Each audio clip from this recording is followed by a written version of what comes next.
మా సర్పంచ్ గారు అదే చెప్పినారు సార్. ఇన్ని సంవత్సరాల నుంచి అందరు ఎమ్మెల్యేలు ఎంపీలు అందరూ కూడా ఎప్పుడు కూడా మాటిస్తున్నారు, కడతామని మాటిచ్చింది. మీరు కూడా ఎంపీగా ఉన్నప్పుడు మాటిచ్చింది. ప్రాబ్లం ఏంటంటే దుబ్బాకేమో సిద్దిపేట పక్కనే ఉన్నది. సిద్దిపేట ఏమో ఫుల్ డెవలప్ అయింది హరీశ్వర్ గారి టైంలో. దుబ్బాకి చాలా నెగ్లెక్ట్ చేసింది. మీరు ఏం చెప్తున్నా బ్యాలెన్స్ డెవలప్మెంట్ ఏదైతే చాలా బాగుంటుంది. ఇప్పుడు నేను ఇంకొక డిగ్రీ కాలేజ్ కూడా కావాలని చెప్పి అక్కడ సర్పంచ్ వాళ్ళు కూడా కోరడం జరిగింది. నేను వారికి మాట ఇచ్చినాను.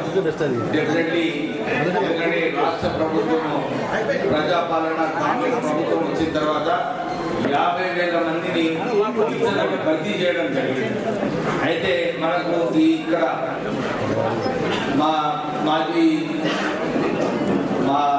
ఇన్ఛార్జ్ కాంగ్రెస్ ఇన్ఛార్జ్ శ్రీనివాస్ రెడ్డి గారు ఇప్పుడే చెప్పినారు సార్, ఈ సిఎస్ఆర్ నిధులు కొన్ని తీసుకొని డిగ్రీ కాలేజ్ కూడా కడితే బాగుంటుందని చెప్పారు. నేను కలెక్టర్ గారికి ఆదేశాలు ఇచ్చాను. ఇక్కడ ఇండస్ట్రీస్కి పిలిచి మీరు మాట్లాడి నిధులు శాంక్షన్ చేయించుకుంటే మనకు స్టాఫ్ ఏదైతే అవసరమో ప్రభుత్వం నుంచి శాంక్షన్ కావాలి, డిగ్రీ కాలేజ్కి శాంక్షన్ కావాలో నేను డెఫినెట్లీ చేపిస్తానని చెప్పి వారికి చెప్పడం జరిగింది.